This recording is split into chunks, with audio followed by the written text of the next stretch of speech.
IHP Média, la chaîne qui vous édifie. Il doit rester comme ça. Mais si papa Brice, il y a un problème. Oui, ils ont ma balle à ébélé. Là, je te dis la vérité. Parce qu'on a un angle spirituel. Je suis venu prophétiquement pour Nathalie Sabat. Vous savez, ils ont un mariage ébélé. Mais oui, ils ont un mariage ébélé. Mais le Seigneur n'est pas dans ce mariage-là. Parce que le mariage a divorcé. Oui. Et ça, là, je parle sur le plan spirituel. Je parle sur le plan prophétique. Il y a beaucoup de mariages. Par exemple, moi, je suis Jumbo, à Kibala Moubal, Babalani. Moi, je suis divorcé, ok. Donc, et puis, au monde a sali consentement, mais pas dans la volonté de Dieu. D'ailleurs, mariage a beaucoup de péché dans mon corps. Moi, il faut passer la mesure de grâce pour nous agréer. Donc, il y a succession, divorce, et il y a des mariages, là, je te dis, vu que le diable a dit que le seul moyen qu'on a pour entraîner, il faut que ça va pousser là. C'est le scandale, les pépé, ils ont détruit la foi à Batou. Or, ils ont abattu Batou, sciemment.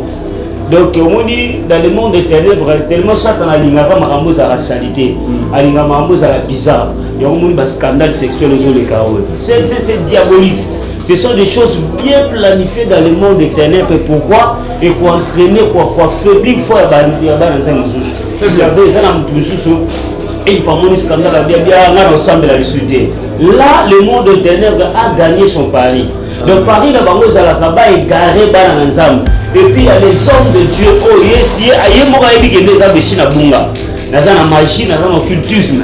Si le seul moyen pour que les boumi sabat, affaiblir foi à provoquer un événement. C'est pour regarder les autres, c'est pour cela les enfants de Dieu, il faut tous être très prudents. Et quand la macaron souche, na angle spirituel fait la mission molimo et puis foi la biso et ninganate. IHP Média, la chaîne qui vous édifie.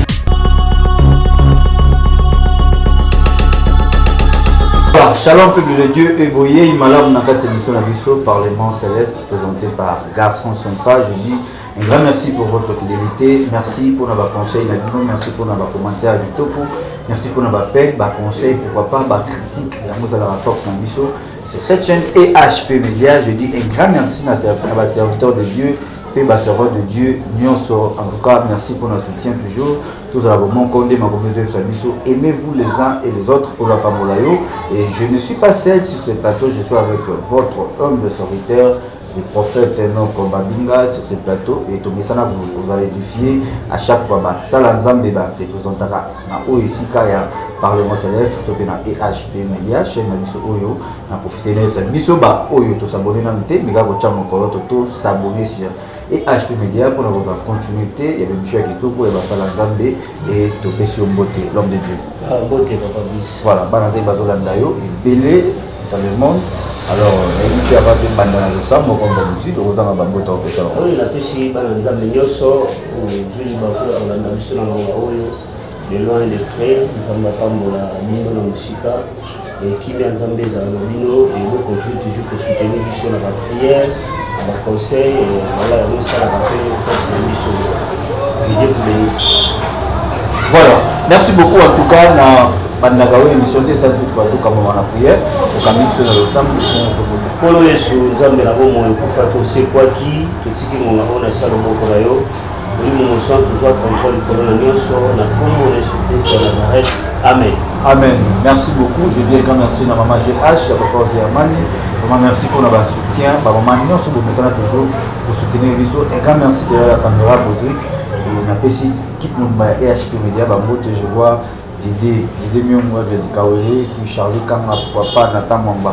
Alors merci beaucoup. Et Toyambio sur ce plateau. Merci pour nous répondre à nos invitations à Bisso. Et à chaque fois, tout message vous aurez un Bisso plateau, ils auront toujours pour édifier, peuple de Dieu, pour voir la bénir, pourquoi pas consoler, peu importe le problème, on peut les autres traverser dans le monde, le lobby réussite, il y a pas d'ensemble des armes, beaucoup de ensemble. Et merci pour la présence dans la 4 émission. Mais l'autre, il y a mon plus ali, ce qui se passe toujours dans le Congo.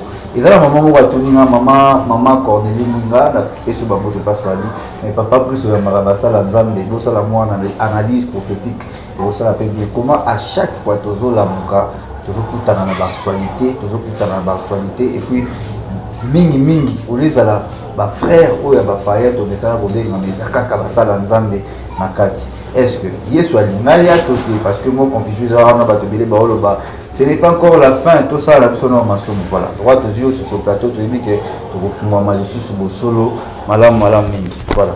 Oui Baba Brice, merci pour la question. Loko photo yeba na Ephésiens Bible zo la biso racheter le temps car les jours sont mauvais. Et vous allez remarquer, on dit événement aux Okoma, ils ont déjà prédiction aux la Bible. Ça fait déjà depuis longtemps. Ils ont Makambo et l'Obama. Vous savez, Naïb Saraba, l'ensemble de l'Oromoko, Satan n'a pas dit qu'ils ont sorti à Bolivie, ça a été. Amen. Donc, destiné à lui, ils ont en fait. Donc, Satan a aussi besoin de pardon et ils ont embêté. Si vous avez l'Okoni, Salaka, l'Okoni a dit qu'il y a aussi besoin de pardon et ils ont destiné à faire. Et là, on dit ça dans la salle, il n'y a pas tant de la faire, il faut entraîner peu battre mes soucis pour basiquer et longo. Donc, il y a Santana et Zalaka à empêcher Bananza de les bases avant les fêter, à empêcher Bananza, mais même la deuxième touba qui était pour que Santana a zappé la colite aussi calé la moto. Donc, ils ont vraiment éloqué le Monguna, c'est pour cela nous devons être très éveillés. Papa Brice. Allez-y, comprendre le scandale, toujours les chaos, événements, toujours les chaos. Ce sont des choses où le monde des ténèbres est salarié. Les amis Pepe, où le monde qui l'a molili, ils ont tiré dans ma cache, un, et mais on va dans la distraction. Deux, et garer, banana, ensemble et belé. Et en plus de cela, il y a la salle ensemble et belé, et si babunga. Le corps est déjà bunga. Qu'est-ce qu'il doit faire? Il ne faut pas créer des événements. Il ne faut pas créer des scandales. De peur que na kobunga na bango ba banda pe kobungisa bato misusu na se ya kobunga na bango. Donc allez-y comprendre bana nzambe il faut tous être très éveillé. Oyebi kondima na biso evandisama epa à Jésus qui est le roc. Donc Bible zo le besoin ko na bo tsali kola libanga na baselo te. Donc kondima ya mwana na nzambe il faut za likolo ya kombo ya Yesu. Et yende akoya raté abunga raté aigara raté mais soko tie kondima na pasteur au-dessus de l'évêque, le prophète, l'évangéliste, un jour on a décidé. Notre foi doit être fondée en Jésus-Christ. Vu que le diable a dit que le seul moyen où on a pu entraîner, il faut que ça va pousser là. C'est pour cela que nous avons un scandale, ils ont pépé, ils ont détruit la foi à Batou. Or, ils ont battu Missoussou, ils ont salé sciemment. Donc, on dit dans le monde des ténèbres, tellement Satan a l'ingara marambo à la salité, a l'ingara marambo à la bizarre. Il y a un scandale sexuel aux les chaos. C'est diabolique. Ce sont des choses bien planifiées dans le monde des ténèbres. Pourquoi? Et quoi entraîner, quoi faiblir, il faut y avoir dans un moussous. Vous savez, ça a un moussous. Et une famille scandale a bien ensemble de la résulté. Là, le monde des ténèbres a gagné son pari. Donc, Paris, la banque à la Kaba est garé dans l'ensemble. Et puis il y a les hommes de Dieu, oh yes, il y a des gens qui sont dans la magie, dans l'occultisme. Si le seul moyen pour que les gens soient affaiblir la foi, ils provoquer un événement. C'est pour égarer les autres. C'est pour cela les enfants de Dieu, il faut tous être très prudents. Et quand la makambo souche na angle spirituel fait la mission molimo et puis foi na biso et ninganate. IHP Média, la chaîne qui vous édifie.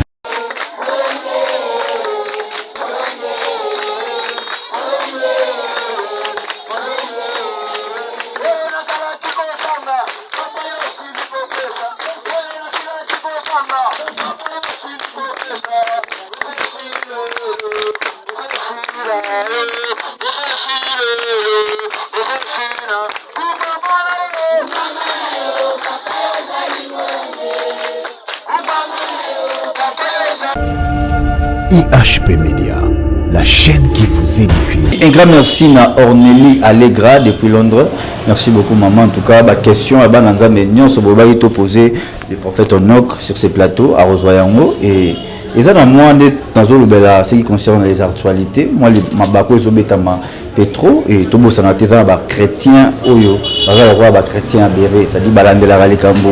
moro des jours passés awa notre prophète topesi mbote so azolanda tope ba membre ya église de bazolanda biso prophète Joël Francis mais mariage n'a eu sali moi critique par rapport à habillement à la titalite où tu as dit que lorsque ba oyo batanga kabal de Diouf topé benga ba judaïsme ba c'est la 5 livres de Moïse.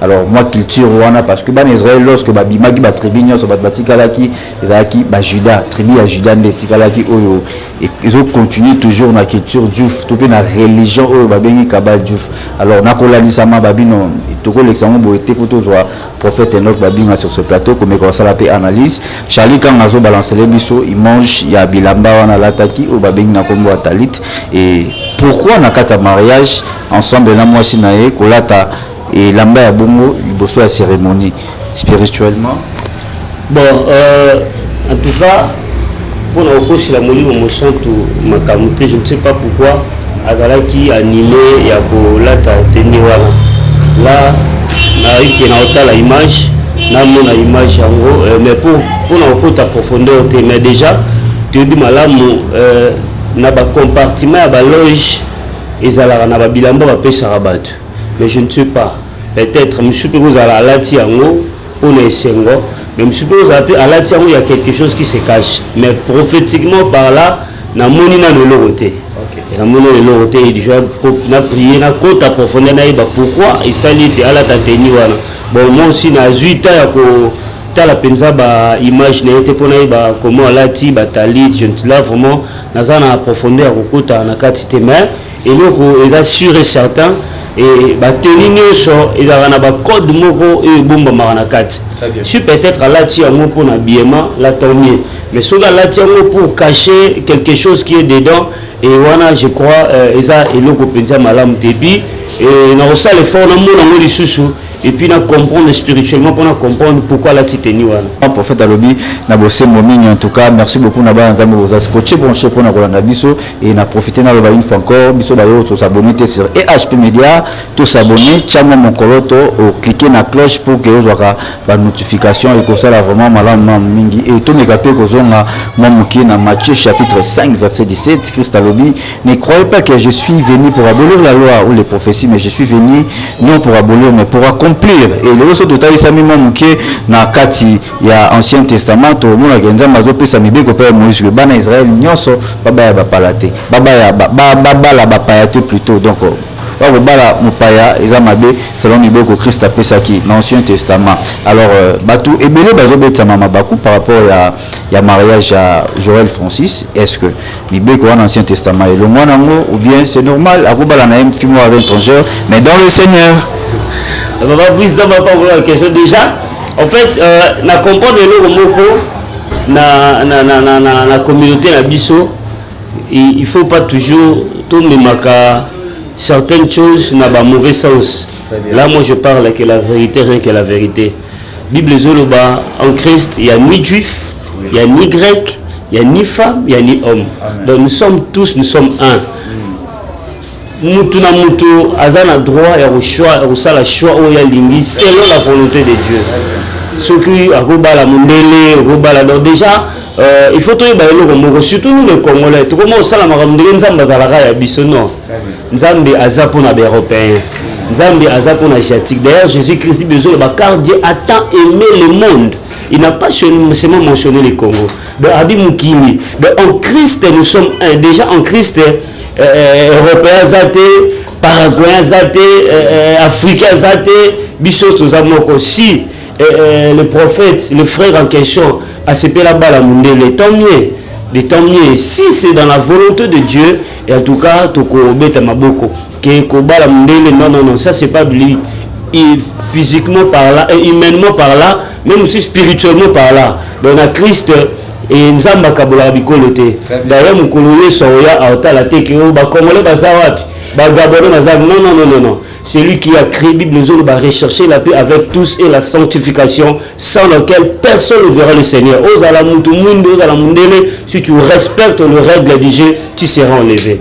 Voilà, merci beaucoup toi qui réponse qui tourne madame Mingi. Mais problème que toi nous le biaisate oui, bananzambe toza convaincu et surtout moi on a vraiment convaincu mais problème sur les allons dire à se remarier. à divorcer, à se remarier. Or, Paul Azoloba, et Azopé, ça m'a d'interdiction à moto, à sali divorce. Et moi, condition à moi, c'est que ceux qui a bali, tout avant bala, il faut moi quoi koufa. Alors, Toko le bani, toi abolir, mais bien quoi, Paul? Non, Toko abolir que le Bible éthique à la strict. Très bien. Donc, loi Nzambe éthique à la strict. Bibliquement par là, le Seigneur nous a prescrit à tel ce divorce. Au cours répudier femme nayo, sauf en cas d'adultère, taux et infidélité. Mais quand tu répudies ta femme, tu dois rester comme ça. Bibliquement par là, tu dois rester comme ça. Mais si papa plus, ils ont un problème encore.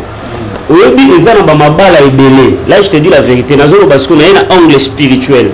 Je suis venu prophétiquement pour Nathalie Sabat. Vous savez, ils ont un mariage et belé, pensant que bien en côté. Mais oui. Et ça n'a pas mariage et belé nzamba yebi en côté.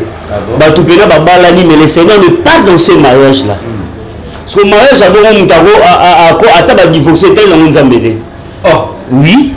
Et ça n'a pas mariage et belé nzamba yebi en côté. Là je parle sur le plan spirituel.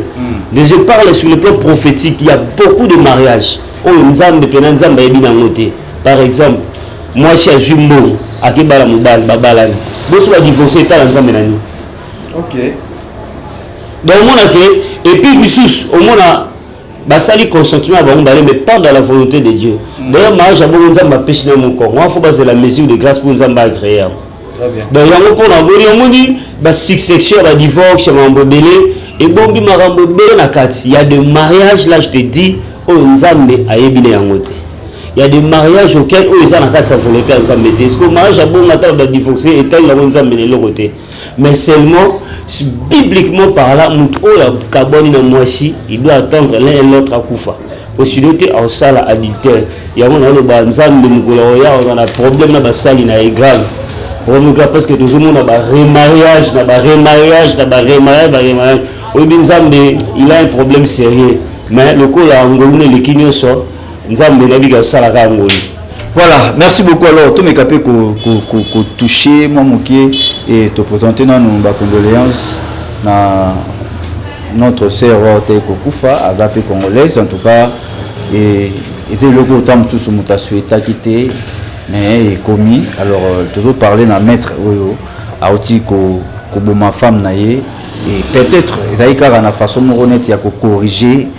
Par rapport à Berère, mon sous mais commis en solo. Et surtout aux épées, côté à bateau, il y a des droits de l'homme et d'ali, tant sur violence faite à la femme, et comme il y a et déjà tout le monde a des viol, des maman, par-ci par-là. Et dans le Nigeria encore, notre sœur a parlé sur Babilo Romoro et Bongo, et dans la République démocratique du Congo, actualité pésalée à Joël Barezo, Namoisinaï. Alors, tout ça, ça n'y a pas. Tozongi siamwe pa na yo osa la biso analyse okolo banini par rapport moni maman tu biso yango ezana mabale belé nzambe penza ayebi na yango te belé. Vous savez, on ne se marie pas pour démontrer aux gens qu'il y a bali. On se marie pour la vie. Et puis les engagements moko avant namu ya kosala yango, il faut prendre ton temps. Yango bolimbi sangai, moi j'encourage des femmes seules. Oui, n'encourager bango. Quand nous allons femmes seules au Vandi, tu es en Christ et tu gardes ta sanctification. Que aux hommes bali moko arrive au moment de liwa. Oui, naïbi s'apprendre mais moi, c'est mieux vous allez femmes seules. Mais tu as Jésus, tu mènes ta vie calmement. Et c'est marié que au bal mobali oyo a omemelo en nuit oyo ezana basi mususu bande au sambela. Mais banda bala mobali ya koka pas même ko sambela. Ezana moshi mususu azalaka bien. Mais depuis comment mobali wana donc vu que mobali azo me mailler na ba désordre il pas continuer na kata désordre. Ezana moshi mususu il était fervent, il cherchait Dieu. Mais banda zo mobali moko mbala déroutailler, mbala pesi loi. Or Bible les autres femme doit être soumise à son mari. Donc même moi ce genre son mobali na yo, abiso aucune église aucune été. On faut respecter. Quand tu te maries sans la volonté de Dieu, tout ça est conditionné à la volonté à Nzambe, puis à prier, à comprendre la personne ou à engager les vies. C'est pour cela que tout le monde a mort aux salons. Car notre sœur, il chantait très bien.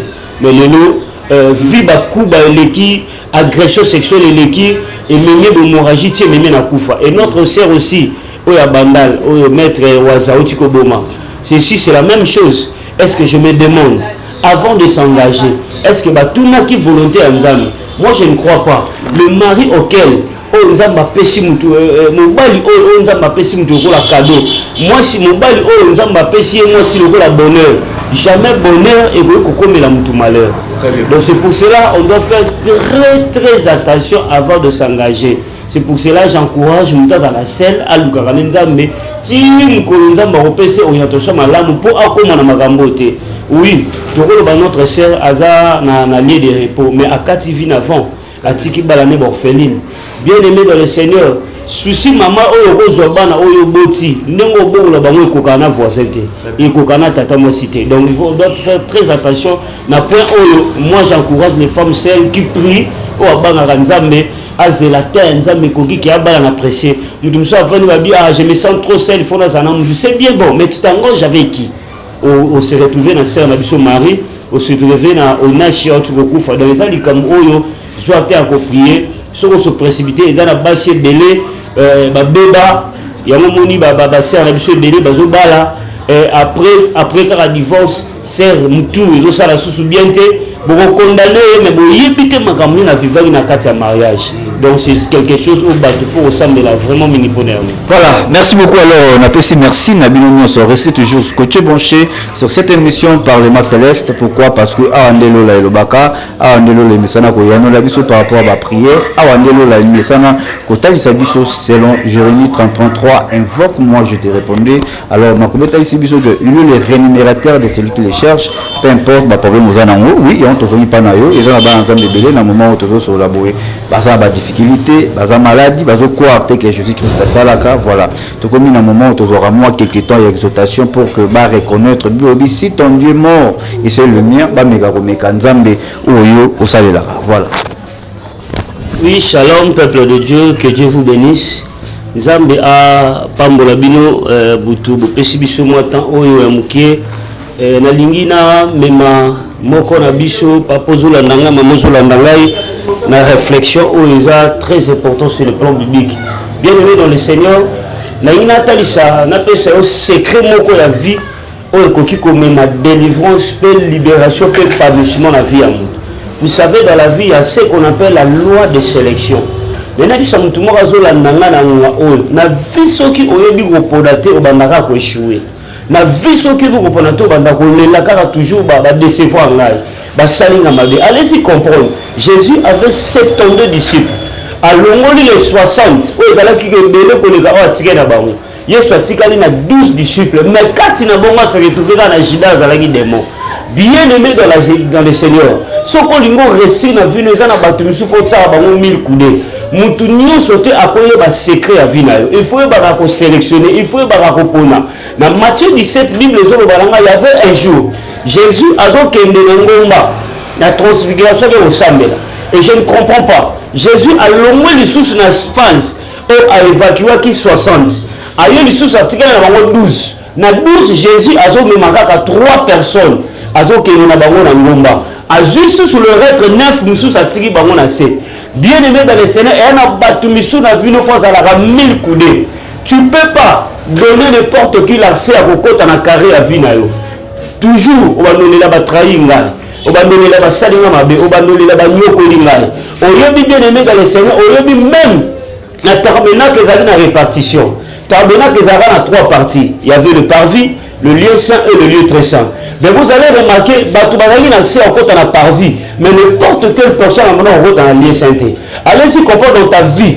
Il y a un bateau qui souffre à la rame Shika. Il y a un bateau qui souffre à la rame 1000 coudées. Bien aimé dans le Seigneur, pour éviter de se mouter. Surtout la personne où que tu sors, à mémoire toujours dans ma baie, à mémoire toujours dans ma lait. Au lieu de délivrance à bateau, mais la passe qu'elle dit au sang sabatunios.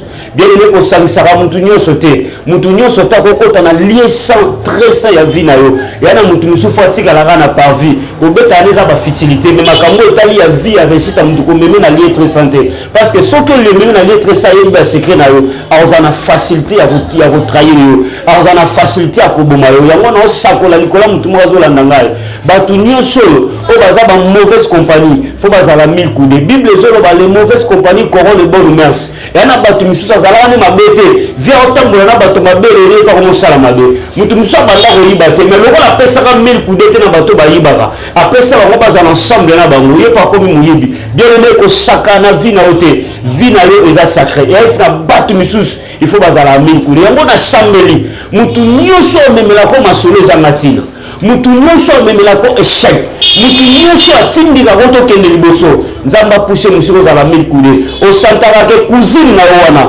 osantaka mine na yo wana ana bendisi ya déception ana bendisi ya jalousie ana bendisi ya songisongi kopusha ye pene na yo te parce qu'on trahir yo mutu atrahira Jésus azalaka Judas c'était pas n'importe qui ya liboso azalaka caissier ya mibale Jésus azalaki noko ya Yesu mais à comprendre te a trahir mwana kazi na ye mpona mbongo. Bien aimé, il faut faire très attention dans la vie. Si tu veux réussir dans la vie, il y a des gens auxquels il faut pousser à musica. La tactique, il y a combien de délivrance. Il ne faut pas mourir dans le secret. De peur qu'elle nous pèse l'information de tout le monde dans sanctuaire. C'est pour cela que j'ai pris au nom de Jésus. Nous avons fait il va moutonner au temps de la ranaï. Il va moutonner au partager. Il va sentir. Il n'est pas le même avis avec toi. C'est un coudé. Il faut aimer les gens qui ont encouragé au récit. Aimer les gens qui ont propulsé au Bosso. Au niveau que des places, il y a quand même des places qui sont simbata et au salamate bien aimé de le Seigneur. Détermination à yonde au salaire au luma. Il y a pas tout mieux sur la distraction, découragement. Tchabango mille coudées pour que tu réussisses dans la vie. Que le Seigneur vous bénisse. Voilà, merci beaucoup. En tout cas, merci beaucoup na maté qui toko édifié biso mille coudées. En tout cas, nas va on derrière la live dans ce pays dans son makasi et je dis un grand merci na peuple de Dieu et je pense que tu chutais déjà, tu connais déjà dans sous émission mais programme il y a évangélisation par rapport à la Bible. Ils ont papa Jean Mbumba depuis Irlande. Topé sur Bambote, papa Arangongo, topé sur Bambote et l'homme de Dieu la Bible déjà calamité zokende et comme à côté Équateur Bambote azotambola alors tout le monde peut sa problème programme parce que ça va ça l'ensemble BP va contribuer par rapport à l'évangélisation.